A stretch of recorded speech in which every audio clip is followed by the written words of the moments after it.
Maka saya bilang begini, kalau Anda tidak berikan jalan, maka saya akan eksekusi semua untuk tidak tinggal di sini. Dan Anda tidak boleh melakukan hal apapun di kelurahan. Sempat kita coba minta bukti kalau beliau itu melakukan kekerasan terhadap sang ibu. Sempat kita minta videokan sama anak beliau, memang ada kekerasan. Itu pakai senjata tajam. Keadilan yang dicari di sini bukan keadilan yang bersifat rumit gitu, tapi keadilan yang memang tumbuh dan hidup di masyarakat.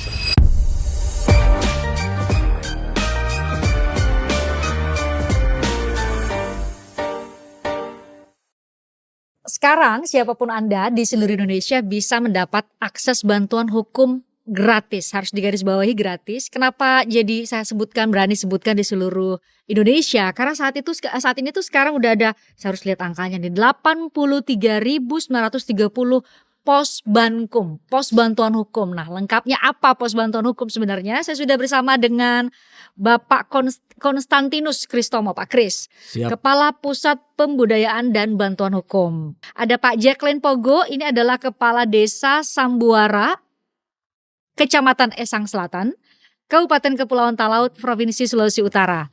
Bersama Pak Jacqueline ada Pak Alderwentiana, ini adalah paralegal Desa Sambuara juga, ya sama berarti sama ya di Kecamatan Esang Selatan, Kabupaten Kepulauan Talaut, Sulawesi Utara. Jauh banget Pak Kris. Berarti di seluruh Indonesia sekarang tuh di kabupaten, kota, desa dan kelurahan tuh sudah ada namanya pos bantuan hukum. Sudah terbentuk di 83.980. 980. Pos bantuan hukum itu dibentuk untuk mendekatkan akses keadilan. Ya. Pengacara itu sebagian besar itu ada di ibu kota provinsi, ibu kota kabupaten, demikian juga LBH. Kementerian Hukum itu menggunakan pendekatan yang kita namakan People Centered Justice atau pendekatan yang keadilan yang berpusat pada masyarakat.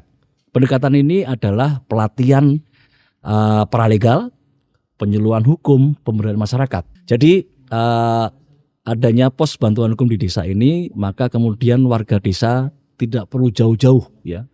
Jauh-jauh ke kayak di Talaut berarti harus ke Manado dulu. Berapa jam Pak kalau Manado? 12 jam. 12 jam naik kapal. Ya, naik kapal. Hanya untuk mendapatkan informasi hukum, konsultasi hukum atau pendampingan. Jadi cukup di kantor desa. Sekarang berarti siapapun ya warga negara Indonesia ada di wilayah hukum di wilayah negara Republik Indonesia tuh tinggal datang ke kantor kelurahan atau tinggal datang ke kantor desa, bisa untuk dapat konsultasi, bahkan langkah berikutnya tuh mau apa tuh dikasih tahu lah ya. Iya, betul. Begitu ya. Oke. Nah, kalau di Kabupaten Kepulauan Talaut sendiri nih Pak Jacqueline, itu paling sering mungkin ya pasti banyak ya kalau di masyarakat tuh masalah hukum tuh banyak. Tapi mungkin Bapak bisa kasih contoh yang paling sering mungkin terjadi dan bisa diselesaikan nih lewat pos bankum. Iya. Ya, untuk di daerah saya di Desa Sambuara pada khususnya ya pernah terjadi kasus pencurian di kebun warga. Seorang ibu warga masyarakat datang di rumah melapor tentang adanya pencurian. Pencurian apa yang dicuri, Pak? Ya, pencurian hasil Kebun. panen ya. Ya. Hasil panen kebun cabai ya, Pak. Cabai ya. Cabai. Oke. Ya, kita menghubungi paralegal juga tokoh adat, tokoh masyarakat, ya kita kumpul sama-sama, kita memediasi antara pelaku dengan korban masalah pencurian ini.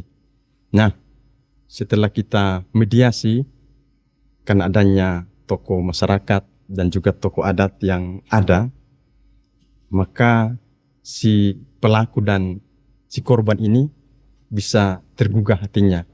Juga adanya bantuan dari pos bankum, ada paralegal yang sudah dilatih, kurang lebih beberapa hari dilatih, jadi sudah memiliki pengetahuan yang mumpuni tentang hukum. Ya, dengan bantuan ini kita bisa memediasi. Akhirnya bisa damai. Ya, bisa damai. Dibikin di surat perjanjian gitu, Pak? Iya, kita buat surat perjanjian, jangan sampai terulang kembali. Ya, dimediasi bisa damai. Ya. Waktu itu paralegal perannya apa tuh, Pak? Kalau misalnya kejadian kayak gitu, ada kasus pencurian. Bagaimanapun pencurian cabai sebanyak black susu Katakanlah demikian, sebanyak itu ya ukurannya. Satu kaleng susu itu ya. Kaleng susu itu berbanding dengan penyelesaian secara litigasi, berapa banyak Mahalan itu Pak. kerugiannya. Betul, ya. Saya melihat sisi keadilannya, namun saya juga harus melihat sisi sosialnya. Jika saya menerapkan sisi adilnya, saya tidak boleh menelantarkan sisi adilnya. Tetapi saya juga harus melihat sisi sosialnya ini, apa dampak, efek, manfaat ketika kita mau lanjutkan ke sisi litigasi tadi. Ya. Nah, makanya saya membawa ini kerana pertemuan kelokalan. Di sana dikenal adanya supradesa. Yang kita maksud supradesa di sini, ketokohan masyarakat ada. Tokoh-tokoh masyarakat, tokoh adat. Nah, semua ini pelibatan ini tanpa mau mengesampingkan sisi keadilan, tetapi mau mengedepankan sisi sosialnya. Bagaimana bersosial, bagaimana berdesa, bagaimana kehidupan tradisi berdesa itu dipertahankan tanpa mengesampingkan sisi keadilan dari hak seseorang. Walaupun Dalam memang hal ini korban gitu ya. walaupun sifatnya memang ini saudara saya, tetapi kan ini kebiasaan buruk Oh itu keluarga ceritanya, kasusnya. keluarga. Tapi kan ini sebuah gambaran bahwa ketika ini dibiarkan, ini akan membias menjadi sebuah kebiasaan buruk. Artinya bahwa sisi keadilannya ada kepuasan bahwa kita pemerintah itu dan paralegal tidak meninggalkan dia, Ya. tapi memang kita masukkan dalam unsur penengahan. Oh waktu itu berarti ngajak korbannya, terus ngajak terduga pelakunya ini yang masih satu keluarga sebenarnya. Itu masih ada ikatan emosional itu kuat kalau kita di desa. Saya ngajak seberapa besar sih nilai cabenya ini Bapak bilang gitu ke korbannya. ketimbang unsur keluarga kita ini. Terus? Jadi mengajak mereka dari sisi emosional. Nah, bagaimana jika kini harus kita selesaikan secara damai? Biarlah saudara kita yang sudah melakukan proses itu, andaikan dia benar, kita coba ajak untuk dia supaya dia melakukan tidak lagi melakukan perbuatan yang sama. Agar ke depannya dia tahu menghormati, menghargai apa yang menjadi hakmu. Jadi upaya kita ini baik supaya kalian berdua itu tidak terjadi lagi gesekan. Hidup berdesa itu biasa kembali lagi seperti awalnya. Saya sih jadi bisa paham sih, mungkin kalau Pak Alder tadi hitungannya kan coba kebayang kalau dibawa kantor polisi hanya gara-gara cabai ini, bukan kita mengecilkan tindakannya ya, tetapi karena coba biaya hitung kantor polisi bolak-balik ya Pak ya Kris ya, bikin laporan dan lain-lain. Coba kita lihat ada pertanyaan dari netizen juga ya, coba kita tampilin ya di layar. Barang Anda hilang dicuri, ternyata yang mencuri saudara sendiri, mirip nih yang di Talaut nih. Apa yang Anda lakukan? Nah, itu udah kasih nih pertanyaannya di media sosialnya Kemenkum, dan ternyata 59% memilih diproses hukum tapi keluarga pecah. Waduh, ada juga yang memilih. Kemudian 41% didamaikan tapi berpotensi terulang. Gitu Pak. Jadi masyarakat juga punya pandangan yang macam-macam ya Pak. Kalau di Pos Bankum sendiri berarti untuk bisa memberikan pengetahuan mengenai, kan kalau saya dengar tadi berarti kan nilai-nilai kearifan lokal, living law-nya itu Pak berarti benar-benar diberi ruang luar biasa untuk bisa menyelesaikan semua sengketa hukum yang terjadi ya Pak Kris. Jadi seperti yang disampaikan Bapak Menteri Hukum di beberapa kesempatan, keadilan yang dicari di sini bukan keadilan yang bersifat rumit gitu, tapi keadilan yang memang tumbuh dan hidup di masyarakat. Jadi yang disampaikan oleh Pak Kades dan Pak Paralegal yang memang itu sudah ada nilai-nilai keadilan di masyarakat itu dan rujukannya ke situ. Jadi tadi saya sampaikan bahwa memang fungsi juru damai kan memang melekat di Kades Lurah, dan ini adalah bagaimana kita melembagakan aja dan kemudian memberikan peningkatan kompetensi misalnya untuk menjadi juru damai dan paralegal untuk mendampingi masyarakatnya. Jadi dua sisi itu yang kita perkuat. Jadi pada akhirnya memang tadi yang disampaikan Pak Adil tadi, coba kalau ini lanjut ini yang menang jadi arang, yang kalah jadi abu.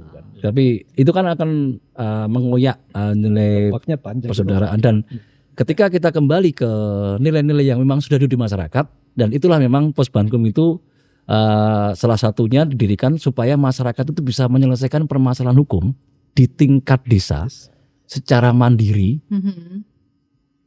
adil dan bijak. gitu. Jadi itu fungsinya. Jadi salah satu fungsinya itu. Selain fungsi pemberdayaan masyarakat, fungsi pemberian informasi hukum, fungsi konsultasi hukum dan fungsi rujukan tadi, itu adalah bagaimana masyarakat itu bisa menyelesaikan sendiri permasalahan hukum mereka di tingkat desa secara mandiri, adil dan bijak dan damai yang jelas dan damai. Ya. Kan kita perlu pendekatan persuasif. Persuasif. Tidak perlu dihebohkan dengan cara-cara kamu mau dipanggil ke kantor desa, mau diapakan. Tapi kita datangi secara baik-baik, santun, tapi bukan langsung dengan maksud. Tidak boleh begitu. Itu metodologinya kita, pendekatannya kita harus tahu menempatkan itu. Bagaimana mengkomunikasikan itu. Jangan begitu kita punya maksud saat itu langsung disampaikan. Kamu besok diundang ya? Jangan. Itu bakalan jauh ini hasilnya. Mikirnya ngapain saya dipanggil Apa ini kantor saya? desa nih gitu Jadi, ya. didekati, bikin apa kamu? Oh sudah. Mending kita duduk dulu begini. Kalau ada kopi kita sambil rokok atau apa ya. Jadi jangan lupa besok ya. Kita ada pertemuan sedikit. Kita dari paralegal mau mengundang. Jangan dibilang bahwa di sana kamu ada masalah. Enggak. Kalau tidak. Canggih nih para legalnya ya. Karena memahami Memang kultur ya kulturnya itu yang harus, ya. kearifannya itu yang harus kita pahami. Ini ada pertanyaan dari netizen. Kita sensor ya, nanti dicari sama Pak Alder lagi netizen yang nanya nih. Oke, jujur aja nih Pak, damai itu beneran nyelesain masalah atau cuma biar gak ribut aja? Kalau menurut Pak Alder atau Pak Kepala Desa gimana nih, Pak Jacklen? Menurutnya, kalau ada pertanyaan kayak gini. Yang penting sudah ada surat perjanjian, pasti tidak akan mengulangi lagi. Punya bahasa awamnya Pak, hitam di atas putih lah itu ya. Kita tahu menyelesaikan masalah dengan mediasi secara damai itu sangat baik. Untuk kasus yang di Kabupaten Kepulauan Talaut terulang lagi nggak setelah kejadian? Belum, hingga saat ini belum ada. Syukurlah, berarti Pak terbukti efektif untuk saat ini gitu ya. Kalau ada lagi pertanyaan dari netizen, katanya gini. Kalau baca postingan-postingan dari Posbankum, sepertinya tidak semua masalah diselesaikan dengan adil. Anda lebih ingin menjaga ketenangan desa atau menjaga keadilan? Kalau Pak Ke siapa? Iya. Ke saya? Ke Atau Pak Kris. Ini gimana nih konsepnya nih Pak kalau di Posbankum sendiri? Mau jaga ketenangan aja atau mau jaga keadilan nih Pak? kedua-duanya lah. Tapi intinya dengan adanya perjanjian perdamaian itu kan sudah ada kesepakatan di antara Para pihak. Artinya itu selesai dengan adanya perjanjian perdamaian tadi. Karena kalau nggak selesai pasti ke litigasi dan pasti ada layanan rujukan begitu. Dan sampai saat ini mungkin ada sekitar dari 130 ribuan layanan yang sudah diberikan itu mungkin mediasi itu ada sekitar 12 ribuan sekitar itu. Dan itu 11.000 lebih itu memang sudah ada bukti Kesepakatan. bukti perdamaian tadi, perdamaian tadi itu artinya ya itu adalah salah satu cara penyelesaian ya. Di samping itu adalah itu bagaimana kita menjaga ketenangan aja. Artinya tidak seperti itu juga sih. Kenapa Kalau Pak? membacanya ya selesainya dengan adil dan Anda ingin menjaga ketenangan desa. Ya memang substansi kita di sini bagaimana desa itu tenang dan bagaimana keadilan itu ditegakkan. Itu kan tergantung ending dari proses. Jadi nggak harus milih sebenarnya. Ribet karena memang tidak diproses secara adil. Kalaupun dia diproses secara adil, kenapa ribet? Adilnya itu kan ada perjanjiannya. Ada legalisasinya yang harus kita sepakati. Nah, itu adil. Maka damai. Kan desa tidak ribet. Ya. Semua selesai. Ya, Kan ketika mungkin para sederhananya ada di situ. ngeri nih Gitu. para legalnya. Ini latihannya ini nih pelatihannya benar-benar masuk semua nih Pak materinya nih Pak Kris ya kayaknya ya. Jadi mengerti betul. Makan ini pelatihannya. Jadi di seluruh Indonesia akhirnya para legal punya pengetahuan yang sama dong. Iya, tapi sekali lagi karena ini kan masih berproses kita ya. Iya. Jadi pelatihan itu masih terus dijalankan ya untuk untuk mencapai se-Indonesia itu masih berproses. Yang melatih itu kan pemberi bantuan hukum. Yes. Yang Indonesia baru ada 777 pemberi bantuan hukum dan itu di kurikulumnya memang strict satu kelas klasikal. Jadi paralegal ini nggak bisa sendiri. Pak Kadirullah juga nggak bisa sendiri. Kenapa? Karena pelatihan 3 hari atau 3 bulan pasti nggak akan cukup. Nggak sendirian, mereka nggak sendirian. Oke, jadi nggak akan sesat kalau kata Iya. anak-anak sekarang, nggak akan sesat karena ternyata juga paralegal dan juga kepala desa dan lurah juga diberi akses untuk bisa memberikan Layanan hukum. untuk bertanya juga Bertanya ya juga ya kalau kepada memang, supervisornya. situasi yang sekarang nggak bisa dimitigasi gitu ya. Iya. Oke, ini dari Kabupaten Kepulauan Talaut jauh-jauh datang.